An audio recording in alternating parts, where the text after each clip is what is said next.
as the country braces for an influx of migrants. Los Angeles District Attorney George Gascon has ordered his prosecutors to now weigh immigration status when it comes to charging criminals with crimes. They will now be encouraged to seek diversion programs to help avoid offenders living in the city illegally from being deported. The policy even encourages people under criminal investigation to contact Gascon's office and, quote, present information concerning adverse immigration consequences before charges are handed down.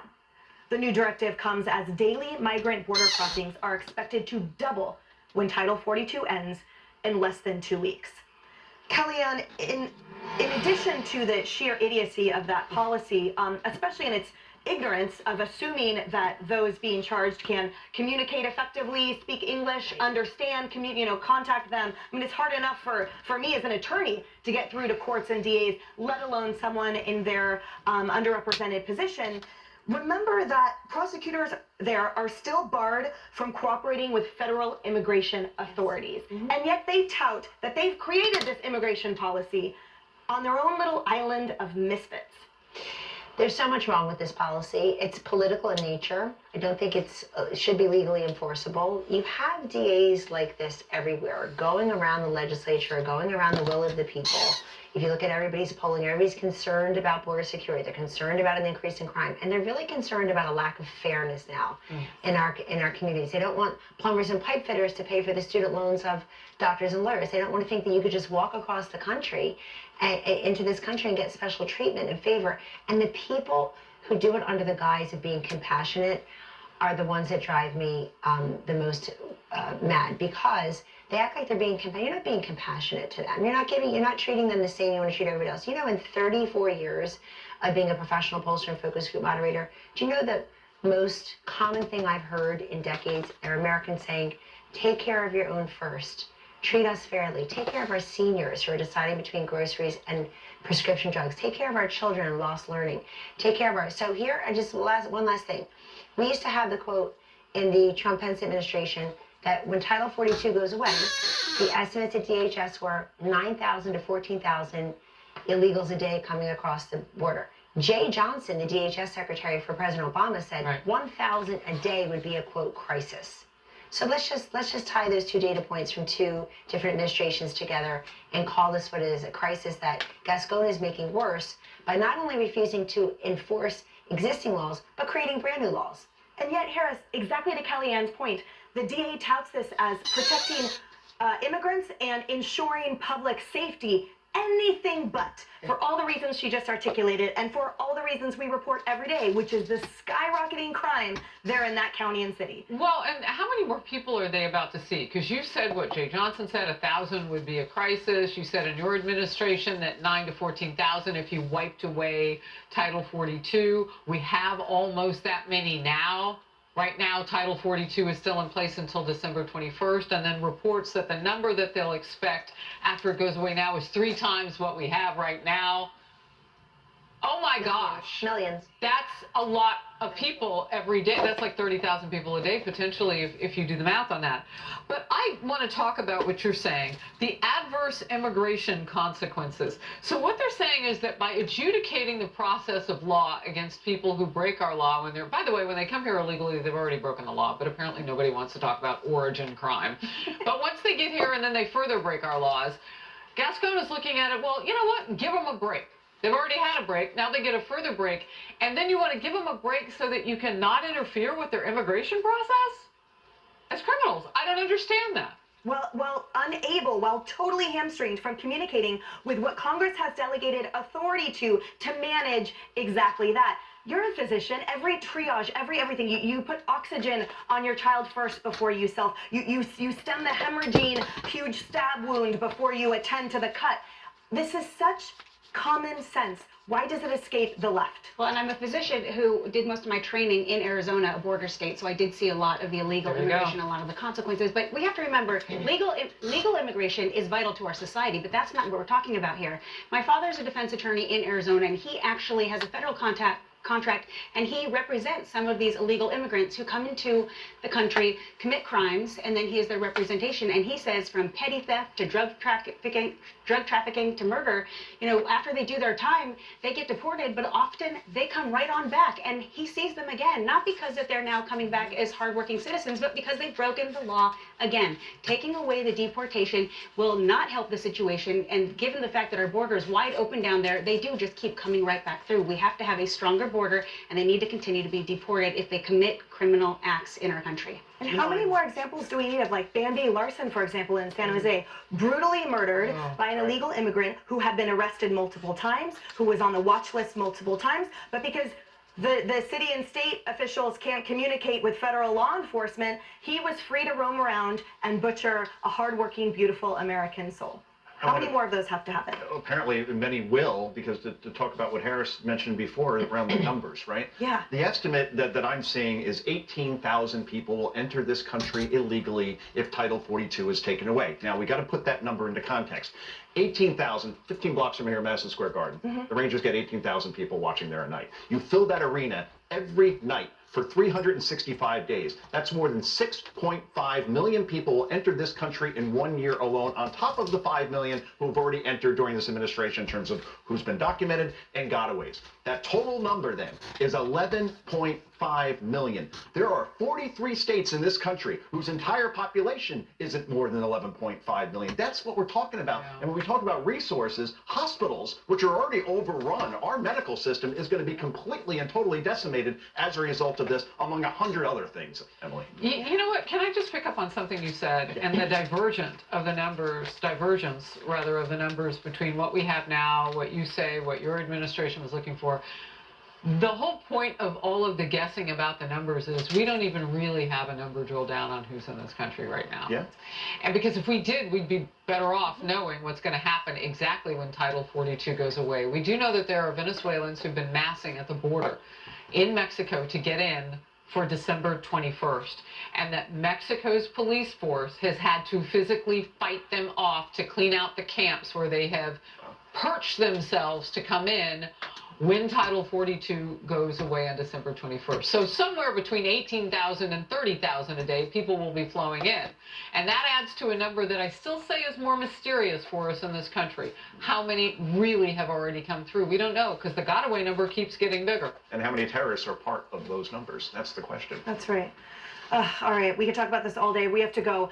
Coming up, the House Ethics Committee just announced that AOC is under investigation. What we know about the past complaints filed against the left's darling. That's next. That is about the most craziest thing that I've ever heard of. Whenever you listen to all them numbers pertaining to our safety and our security here in America, of how come our government would allow such of a burden to fall upon to its own citizens here in America, but still wants to be declared as being our government. I don't know. I've done already reached a conclusion that being graceful, as far as having a heart to all this, that isn't helping not one bit. A matter of fact, whenever they got to talking about a while ago about the resources being strained, they're not lying. I mean, I know for a fact that the pharmaceutical industry here in America has been strained to the degree that right now you cannot get hoses, you cannot get certain drugs because of supply chain hiccups that eventually is going to wind up turning into a crisis if we don't watch. And you may be asking, well, what's brought all that on? Well, part of that has been brought on because of the COVID deal, and part of it's been brought on because of people not crossing all their T's and dotting all their I's that bring all these supplies over here. Part of it's been because of the stuff going on in China pertaining to their uprisings over there and their COVID problems that they're just now beginning to halfway I guess the right word would be stay on top of. And part of it's got to do with the oil industry pertaining to the petroleum products in regards towards what poisonous Putin has done. Now, the American government has recently just got through releasing um, information about a basketball player. I don't forgot her name, but she's finally going to be able to leave Russia after being over there for about 7 or 8, maybe 9 months, and she was basically incarcerated illegally. And what Russia is doing with these citizens, they're basically using them as prying tools or weaponizing people for negotiation tactics. And according to the way that I understand our laws, we're not supposed to be negotiating with any terrorist pertaining to that. Of course, I realize whenever you have human lives at stake, sometimes you got to go beyond the call of duty or beyond the call of normalcy and what this country would actually do to protect somebody like that was illegitimately housed over there. But whenever you get back down to the illegal immigrants pertaining to straining our resources over here, we already know that the resources is being strained over in Lake Mead pertaining to the Colorado River that operates the Hoover Dam, because people are already on a tier 1 restriction because of not just the droughts, not just the heat, the planet warming up, but also by bringing so many people over here. You're straining our resources. You're straining our water supply. You're straining our electric grid pertaining to having to produce so much electricity over here. You're straining the fact that on the roads, it's more congested, more people on a road. You're straining the resources as far as that many more trucks. It's having to bring that much more fuel over here because of people traveling up and down the road. You're straining the resources pertaining to the medical industry. I mean, how come we are allowing for this problem, not in a solution to the problem, but basically escalating? I've never seen a government that would do that, especially America. We're supposed to be one of the superpowers, and we're allowing for somebody like Mexico that can't even restrain their own citizens or restrain people that's coming through Mexico. We're allowing for this to happen without severe consequences.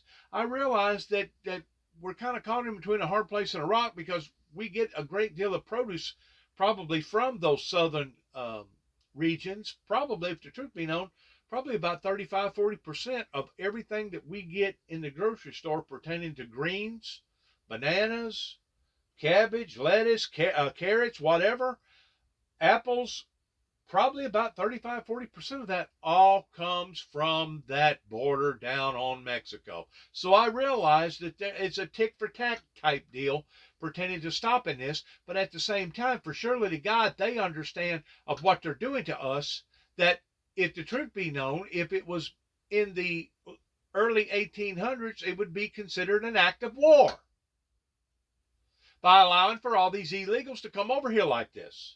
How come we can't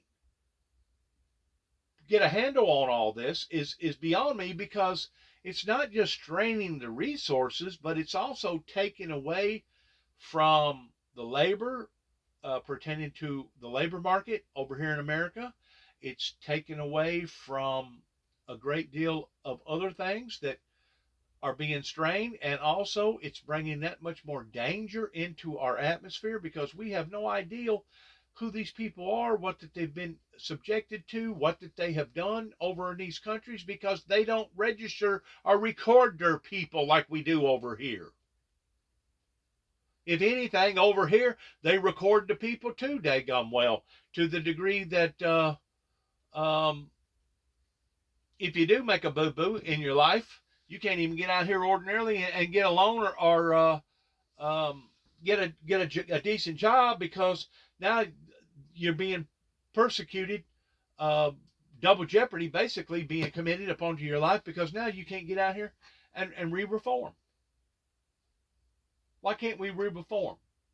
Because we have gotten so much information on each other to where if anybody ever does make a boo-boo, oh, well, we're going to hold them to the full extent of the law. We're going to hold their feet to the fire. But yet no, we're going to allow all these people coming over here to the country that we have no idea if they're rapists, murderers, if they've got a disease, if they're good people, bad people, because their system over there has not been conformed like our system over here and other parts of the country's been conformed.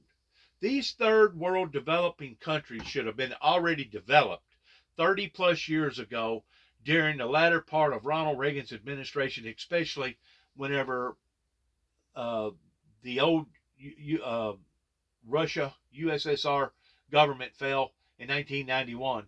All this stuff should have already been conformed, reconstructed, tweaked in the degree that this government and various other superpowers throughout the world would be able to control things in a controllable way. Right now, things are not being controlled in a controllable way. You're bringing harm and hurt and danger into our lives every day because we are not strict enough on those type of policies. Now, Donald J. Trump, his brunt force was to build a daggum wall so daggum high and so daggum long that couldn't nobody come through without knowing about it. Well, you know what? If that's the only way of conforming and stopping this from happening to the American people, well then so be it. Build the daggum wall. Build 2 or 3 of them if you have to. Because it's pretty obvious that those people over there in Mexico ain't fulfilling their duties by keeping those people coming through their land and keeping them from coming to the Rio Grande and jumping over the border because they're unconcerned about what's going on over here. They've got their own problems over there. And the reason why that they've got their own problems is because the biggest part of it is because they haven't conformed. They didn't want to conform. They allowed for all those drug lords and kingpins over there to basically be in charge and control of everything over there. And now it's turned, sure enough, we think it's a Wild Wild West show over here. It's sure enough a Wild Wild West show over there whenever you have people coming over the border by the groves. They've got their own problems. But even though they have their own problems, they should address their own problems rather than dump their problems off onto another country. And don't get me wrong, I'm all for people coming over here and adventuring of a new, better life. I'm all for people coming over here legally. It don't matter if they're coming over the boat or if they're coming on walking or if they're coming over here on an airplane. It don't matter. As long as they're doing it and they're doing it responsibly and they're doing it effectively to the point that our system does not collide with this imperableness that's happening, I'm all for that towards people wanting to come on over here and better their lives. But to come over here to squander, to come over here to use, to come over here to take advantage, to come over here to bring that much more problems into our lives, I'm not for none of that. And I don't think any good American, a matter of fact, most Mexicans that did have to come over here legally, and which they should have had, will tell you that they're not for people coming over here illegally because it puts a strain on their positions as well. So when is enough going to be enough pertaining to this administration addressing this properly, pertaining to that problem down there? There has to be some sort of answer rather than allowing for us to be taken over. As Donald Trump said, it was an invasion, and to be quite frank with you, I support that theory towards it being just exactly that. It is an invasion. Now, it may not be an invasion like we picture in our military minds towards a group of people coming over here with tanks and guns and airplanes and bombs and missiles. It may not be that type of invasion, but it's still an invasion. Our government, we put in power to protect us, to take care of us. Not only to take care of us physically, emotionally, and psychologically. That's the reason why we got the best hospitals in the world over here. That's the reason why we got the best lakes and parks and roadways and etc. over here. It's because we have mandated that out of our officials towards making sure that the people was taken care of. Well, the people ain't being taken care of if you've got millions and millions of people coming over here illegally. That's putting a strain on all the other resources. Like I said a while ago, I've already done run into the facts that the pharmaceutical industry over here in America is suffering on several different medications, including hoses for patients that have to be on breathing machines and other types of things that the supply chains has basically dwindled.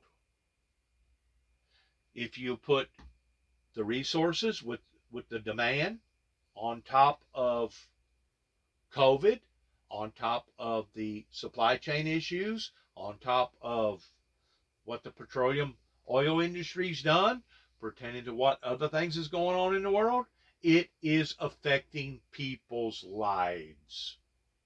And if our government cannot get a toehold on this, I'm beginning to wonder if it's sure enough so out of control that can't nobody bring it back into the right perspective. And I hate to say that about my own government, because I love our government. I love the things that our government originally stood for, pertaining to the freedoms and people being able to come over here and better their lives and recreate towards being creative in helping the masses.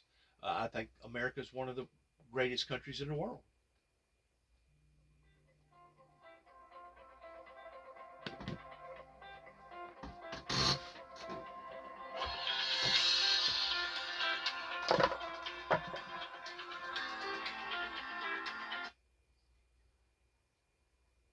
Hello? Hey, it's the girls from Cash Express. How are you?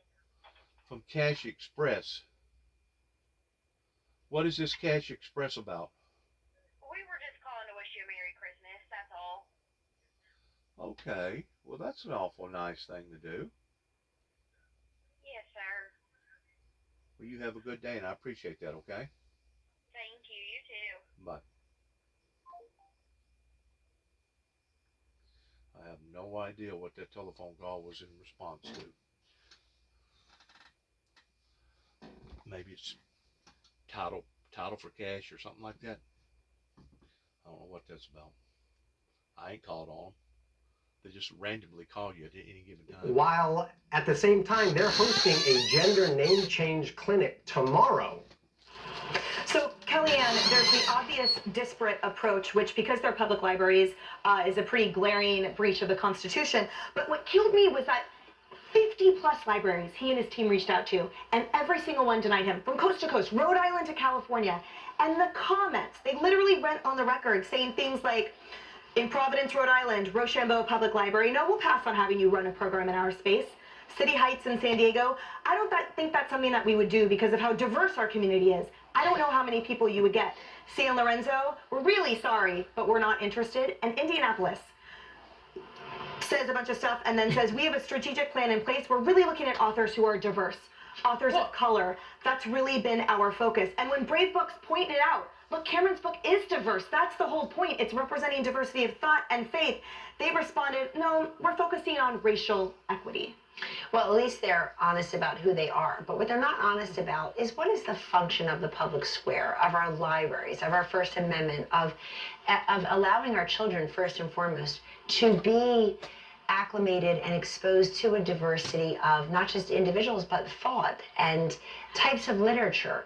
They're going to get all that drag queen stuff in the public schools, so it's actually just repetitive at library. But they're not going to get at the public schools is a lot of faith-based reading. And so they're actually depriving kids in these libraries, if they're worried about the kids, of things that they would have, that they're not getting almost anywhere else anyway. Also, it's a total misread on who statistically is likely to practice religion on a daily basis in this country. That is true. Part of why the Democrats are losing voters of color is their open hostility to religion. In almost any suburb in this country, where you and I live in New Jersey, Harris, any suburb in this country, you walk into a Catholic church on a Sunday, the pews are filled with multi-generations of Asian Americans and Hispanic Americans. The whites are out jogging and having brunch, by and large.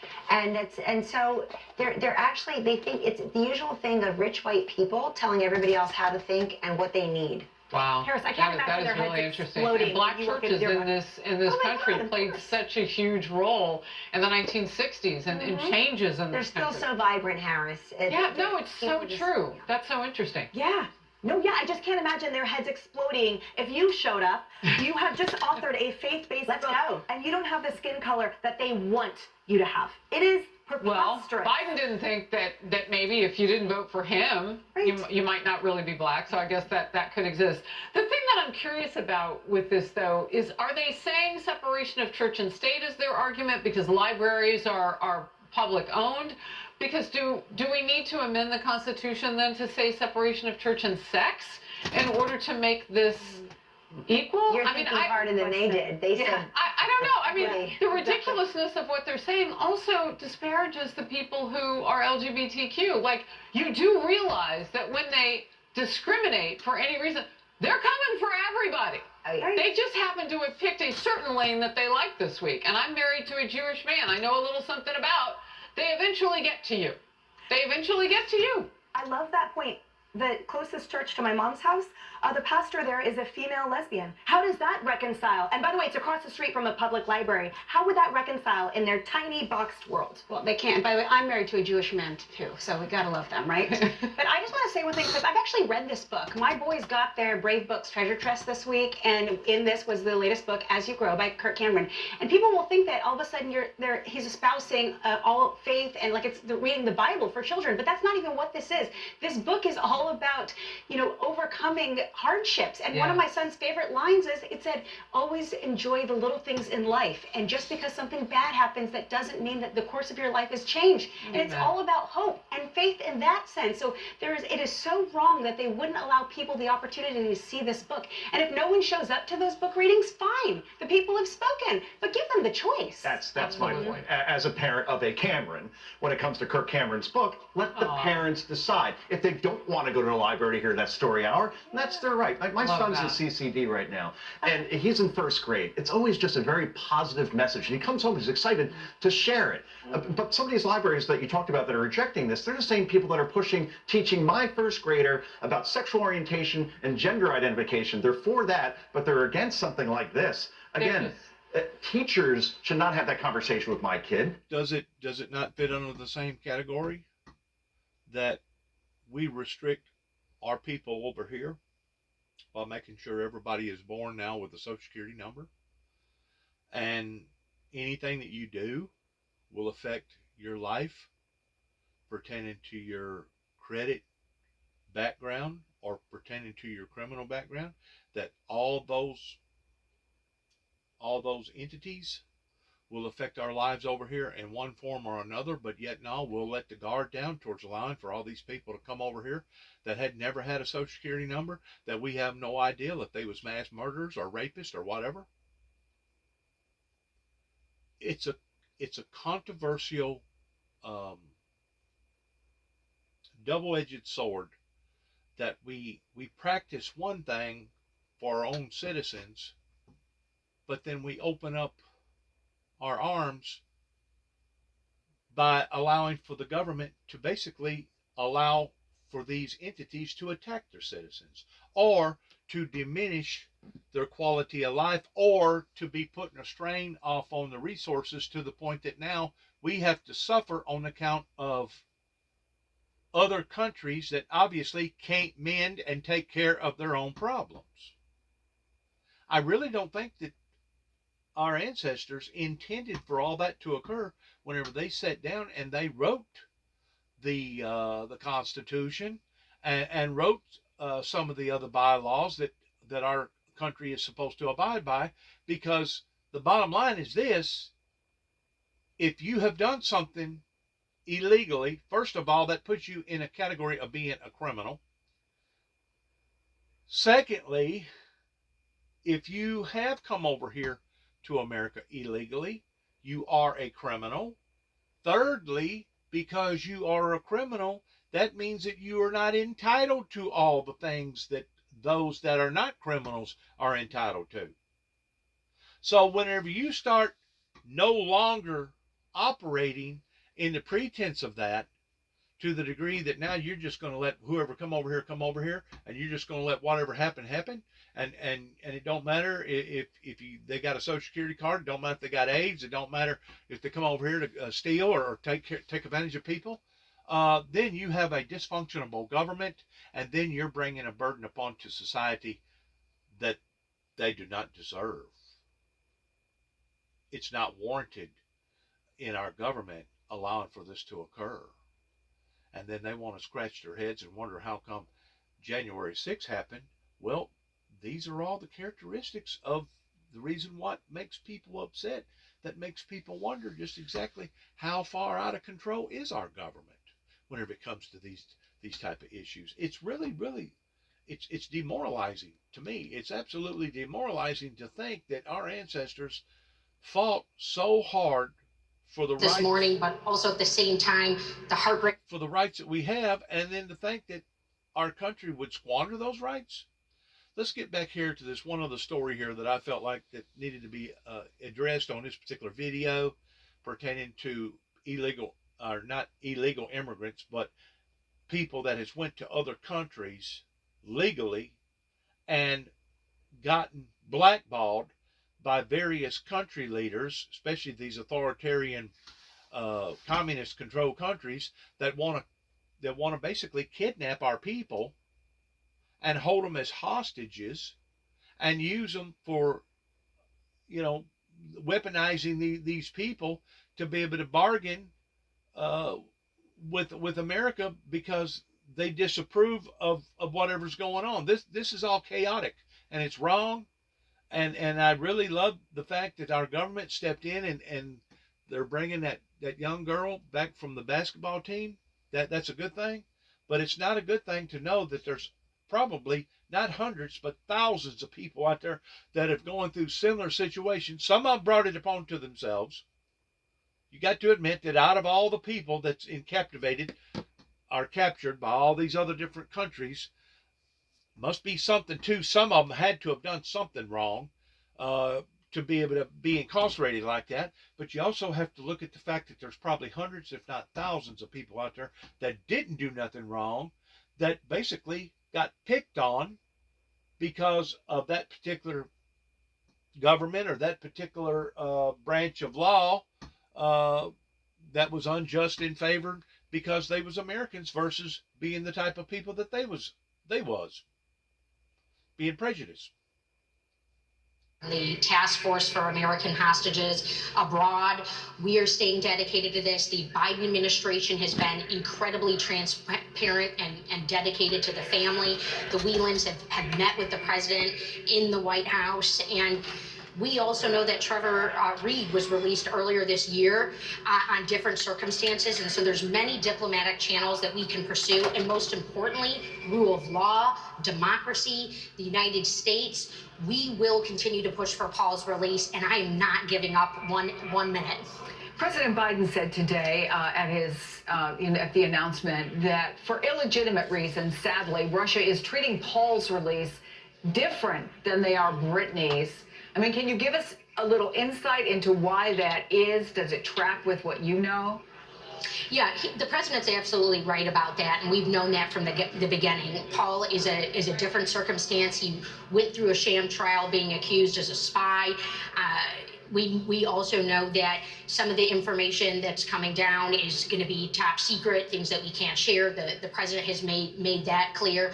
And at the same time, we are going to be in a little bit of a street fight here, right? We have got to play tough. I'm using my channels as a lawmaker, having introduced resolutions alongside both chambers in the Congress to support Paul, to put an eye on him. And the American people know who Paul is. He's our brother back in Michigan. He's a resident president of Novi, Michigan, a former employee of Borg Warner, a former Marine, an incredibly talented individual. We want to see his talents return here. We want to see him reunited with his family. His parents were relying on his care, and I will continue to tell his story as an American every chance I get. And frankly, I'm not going to be pushed around by Mr. Putin, and neither will our president. Congresswoman Haley Stevens, thank you so much. Please keep us updated as new things develop. We do appreciate your time.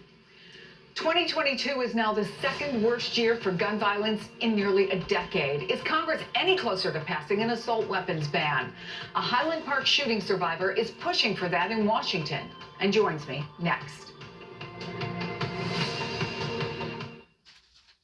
Ah, humbug. My signal is totally ghosting me. You need a better network. 'Tis the season to switch to Verizon. They'll give you the new iPhone 14 Pro. Amazing phone. This holiday season, Verizon gives you the new iPhone 14 Pro, plus an Apple gift like Apple Watch SE, iPad, and Beats Fit Pro, all on us. That's a value of up to $1,900. Wow. And there are unlimited plans for everyone, starting at just $35 a line. It's our best deal of the year. Get the network you deserve and the savings you want, only on Verizon. Welcome to my digestive system. It's pretty common here with Align Probiotic. You see, your gut has good and bad bacteria. When you get off balance, you may feel it. The bloating, the gas. But Align helps me trust my gut again. Plus, it's recommended by doctors nearly 2 times more than any other probiotic brand. Just one a day naturally helps promote a balanced gut and soothe occasional bloating, gas, and discomfort. Align Probiotic. Welcome to an Align gut. We planned well for retirement, but I wish we had more cash. You think those two have any idea that they can sell their life insurance policy for cash, so they're basically sitting on a gold mine? I don't think they have a clue. That's crazy. Well, not everyone knows Coventry has helped thousands of people sell their policies for cash, even term policies. I can't believe they're just sitting up there. Sitting on all this cash. If you own a life insurance policy of $100,000 or more, you can sell all or part of it to Coventry, even a term policy, for cash or a combination of cash and coverage with no future premiums. Someone needs to tell them. But they're sitting on a gold mine and you have no idea. Hey guys, you're sitting on a gold mine. Come on. Do you hear that? I don't hear anything anymore. Find out if you're sitting on a gold mine. Call Coventry Direct today at 800-459-2600 or visit coventrydirect.com. For people living with HIV, keep being you and ask your doctor about Biktarvy. Biktarvy is a complete one-pill, once-a-day treatment used for HIV in certain adults. It's not a cure, but with one small pill, Biktarvy fights HIV to help you get to and stay undetectable. That's when the amount of virus is so low, it cannot be measured by a lab test. Research shows people who take HIV treatment every day and get to and stay undetectable can no longer transmit HIV through sex. Serious side effects can occur, including kidney problems. Sorry about that.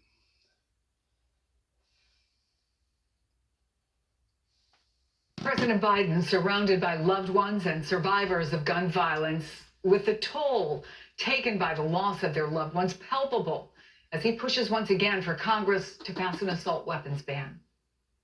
We've seen you turn pain into purpose. Together, we've made some important progress. Most significant gun law passed in 30 years, but still not enough. Still not enough. Not enough because the numbers this year alone have been devastating. According to the Gun Violence Archive, there have been more than 600 mass shootings, 4 already this month. More than 18,000 gun-related deaths, including 7 from an Independence Day parade in Highland Park, when a gunman opened fire and changed the life of our next guest's community forever. With me now, Dr. Emily Lieberman, a pediatrician and survivor of the July 4th Highland Park shooting. She and a group of physicians were in Washington, D.C. this week, speaking directly to members of Congress who currently do not support the assault weapons ban. It's good to have you back, Doctor. Who did you meet with this week, and do you sense any progress toward passing an assault weapons ban? Thank you so much for having me back.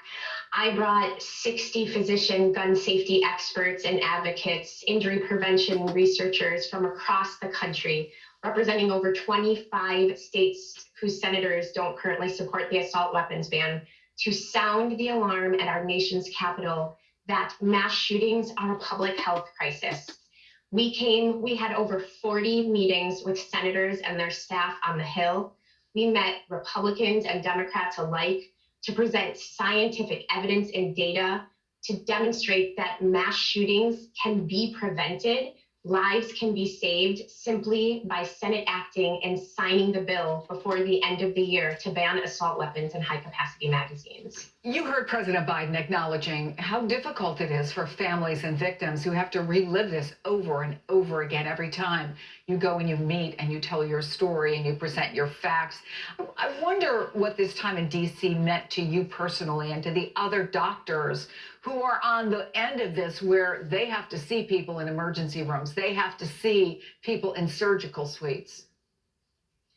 I've sat in these meetings as a survivor, and that was not what motivated the lawmakers to create change. I've done that twice already now. This time I came as a physician, someone with the scientific evidence, and I brought with me the ER doctor from St. Louis who treated the shootings in the ER, the Raleigh physician who worked in the Raleigh ER, the Uvalde pediatrician who is caring for families after their mass shooting. Every town almost in this country who had a mass shooting, I worked to find their physician to come with me to talk to their senators. And so there was no other argument in this room. There was no other side besides the scientific evidence and data that we presented as physicians and our expert testimony that this is not safe. We are losing lives. Despite there being fantastic medical resources in the United States, no matter how well trained we are, as physicians, we are not capable of treating wounds left by assault weapons. These patients, their organs explode. We can't treat them properly. And so in order to treat them, we need to prevent them from experiencing these wounds. And prevention means having Senate sign a ban to ban assault weapons immediately. Dr. Emily Lieberman, thank you so much. We appreciate you coming back on the program. And that's going to do it for us this hour. Make sure to join us for Chris Jansen Reports every weekday, 1 o'clock Eastern Time, right here on MSNBC. Stay tuned. Katie Tur Reports is up next. I want to weigh in on what they was talking about right there, pertaining to the gun violence. It's pretty obvious that this country has lost its footing in comparison to producing a safe, productive environment for its own people. Now, the people, they got two choices to make. They can either continue to deal with what they're dealing with all the gun violence. It's miraculously even getting worse every day towards innocent lives being taken, or they can stand up and demand for our policymakers to make it more punishable of those that does commit such heinous crimes, that it will be unattractive or unappealing to the maniacs out there that does want to commit those type of injuries and bodily harms to we the people. But I'm going to touch off on a couple more other things that I'm sure my viewers would disagree with. One of them is the Bible. For the Bible says that your house has been left unto you desolate. That means at one time, the prevailing Holy Spirit that used to be here protecting the land has now dissipated. We no longer have that protection. And sin is running rapid. Wickedness is running rapid. And just like the lady talked about a while ago, that whenever these bullets come out of these guns that are the lead is so big that whenever it hits these organs, it just makes them explode, and there's really no way to be able to work on an individual like that. You're basically dooming your own people by allowing for this to occur. And I still believe that it goes back, not just in my particular life of what went on during the Reagan era, towards how that the churches turned their back on the founder of the Windmill Ministries, but I think that it goes even deeper than that, towards basically being cursed of that, in which what went on down there in Waco, whenever a group of people decided that they was going to panhandle or take advantage of a bunch of weak-minded people and selling them those fast and furious guns,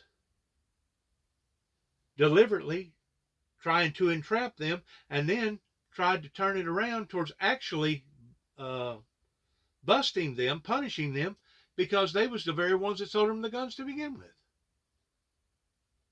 There are certain things that you do, and there are certain things that you don't do.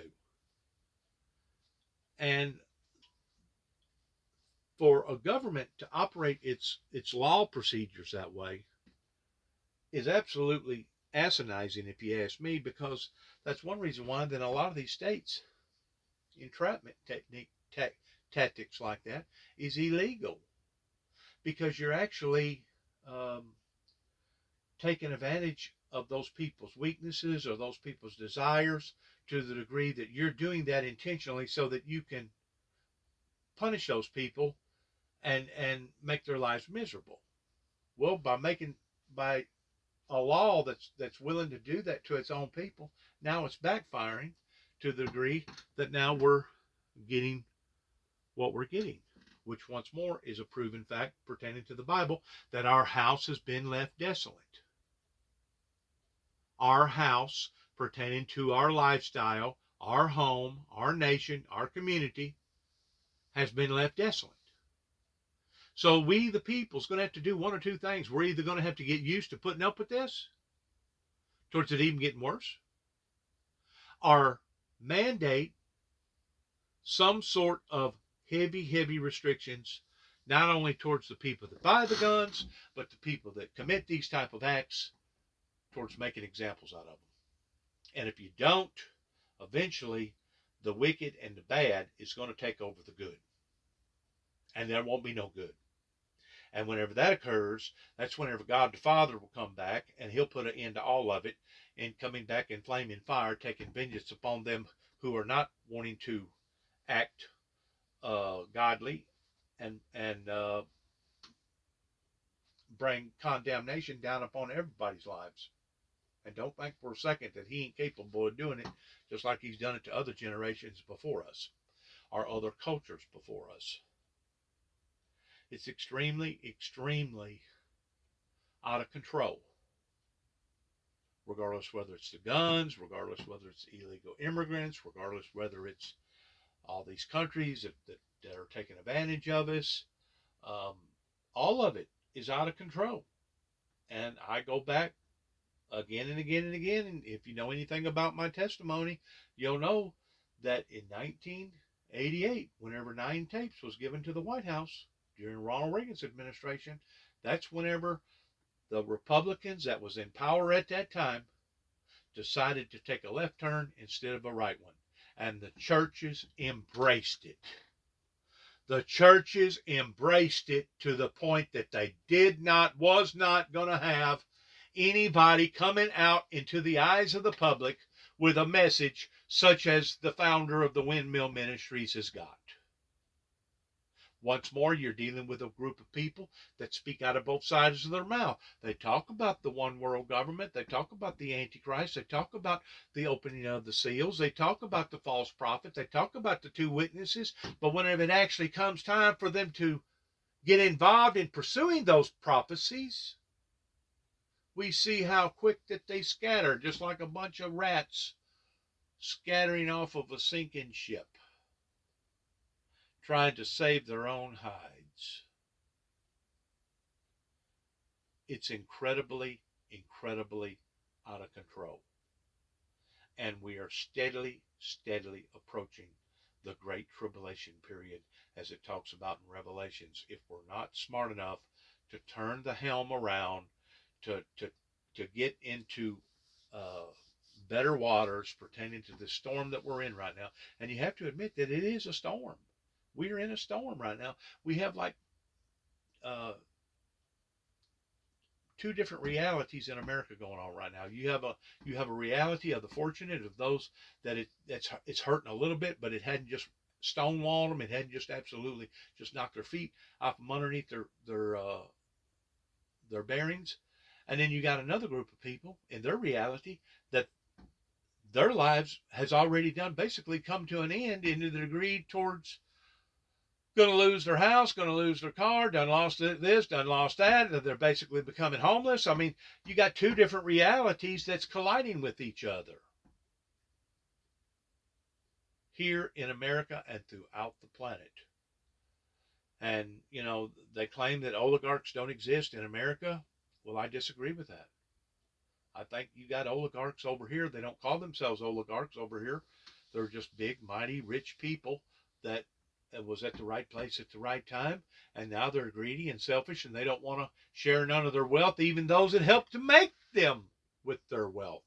They still don't want to share it because of greed and selfishness.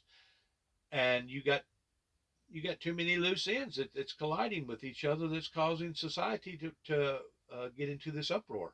And until we're willing to see a revival, I've said this before, and go back to the altar, just like it talks about in Revelations, go back, for God has not found our works perfect yet, to go back, do our works over again. Until we're willing to do that, expect the things that we're facing off on right now, regardless whether it's guns, regardless whether it's crime, regardless whether it's illegal immigrants, regardless whether it's diseases, regardless whether it's shortages, and now obviously facing off on the medical industry, regardless whether it's shortages pertaining to our shelves getting low, regardless whether it's higher prices because of the driven oil, petroleum products that are out of control, or any of it, all the above. Expect it to get worse. And that's the reason why that I say two things. First of all, it couldn't have happened to a better group of people. And secondly, if they truly, truly wanted peace and utopia, they would have gotten in behind the windmill ministries, if not then, now, that I still don't see no results from. They're still hiding, colliding. They're still manipulating. They're still trying to get by. They're playing their little games. They're struggling.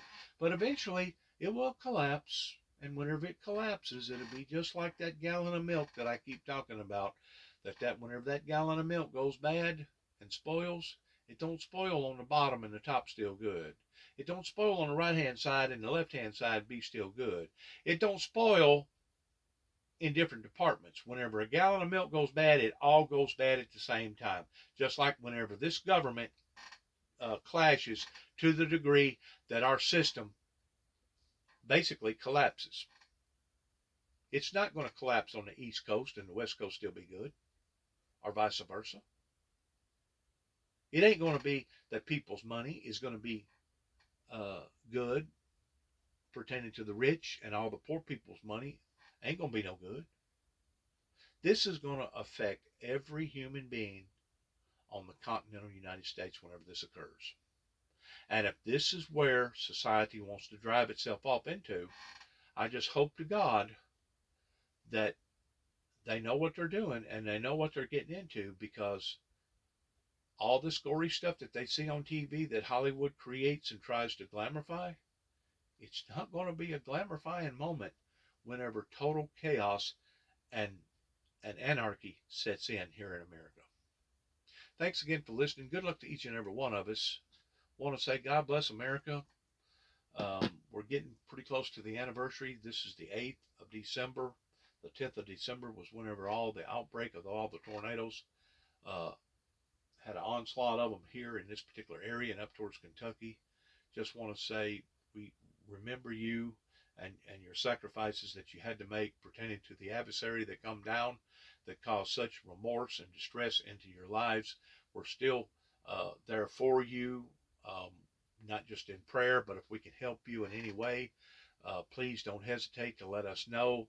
We realize that a lot of this stuff that's happening right now has just been absolutely mind-boggling in a great deal of people's lives. It has absolutely turned people's lives totally upside down.